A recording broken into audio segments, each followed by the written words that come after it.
সমগ্ৰ অসমৰ লগতে তেজপুৰতো শিল্পী ভাৰতৰত্ন সুধাকণ্ঠ ডক্টৰ ভূপেন হাজৰিকাৰ জন্ম শতবাৰ্ষিকী উদযাপন কৰা হয়। সুধাকণ্ঠৰ কালজয়ী গীত মানুহে মানুহৰ বাবে গীতটো হেজাৰৰো অধিক লোকে মানৱ শৃংখলৰ জৰিয়তে একেলগে পৰিৱেশন কৰে।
তেজপুৰৰ বিধায়ক পৃথ্বীৰাজ ৰাভা, শোণিতপুৰৰ আয়ুক্ত আনন্দ কুমাৰ দাসৰ লগতে তেজপুৰৰ বিভিন্ন স্কুল কলেজৰ ছাত্ৰ-ছাত্ৰীৰ লগতে শিল্পী সমাজে অংশগ্ৰহণ কৰে।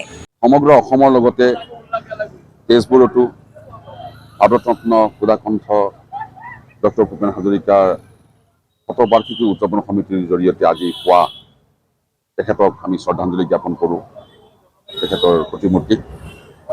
আৰু মানৱ শৃংখলৰ জৰিয়তে অগণন মানুহ এই মানৱ শৃংখলৰ জৰিয়তে বিশ্ববিস্তৃত মানৱতাৰ গীত ডক্টৰ ভূপেন হাজৰিকাৰ মানুহে মানুহৰ বাবে যদিহে অকণো নেভাবে, এই গীতটি আমি সকলোৱে পৰিৱেশন কৰোঁ আৰু পৰিৱেশন কৰি তেখেতলৈ আমি এই জন্ম শতবৰ্ষ উপলক্ষে শ্ৰদ্ধাঞ্জলি জ্ঞাপন কৰোঁ। ভূপেন হাজৰিকাৰ প্ৰতি তেজপুৰীয়া ৰাইজৰ এটা বেলেগ মৰম আছে। ভূপেন হাজৰিকা দেৱে তেজপুৰৰ মাটিত শৈশৱ কটাইছিল। Tezpur government boys higher secondary স্কুলৰ পৰা মেট্ৰিক পাছ কৰিছিল। ইয়াতেই তেখেতে ৰূপকোঁৱৰ জ্যোতিপ্ৰসাদ আগৰৱালা, কলাগুৰু বিষ্ণুপ্ৰসাদ ৰাভা, নটসূৰ্য ফণী শৰ্মা প্ৰমুখ্যে বহু সাহিত্যিক কবিক লগ পাইছিল। বিভিন্ন অনুষ্ঠান প্ৰতিষ্ঠান তেজপুৰত তেতিয়াৰে পৰা আছিল আৰু তাতেই কণমানি ভূপেন হাজৰিকাই গীত পৰিৱেশন কৰিছিল আৰু ডাঙৰ ডাঙৰ মানুহক লগ পাবলৈ সক্ষম হৈছিল। আৰু সেই ভূপেন হাজৰিকাক আমি স্মৰণ কৰিছোঁ। আৰু সেই ভূপেন হাজৰিকাৰ মানুহে মানুহৰ বাবে যদি অকণো নেভাবে এই কালজয়ী গীতটো আমি পৰিৱেশন কৰিছোঁ। পৰিৱেশন কৰি তেখেতলৈ আমি শ্ৰদ্ধাঞ্জলি জনাইছোঁ।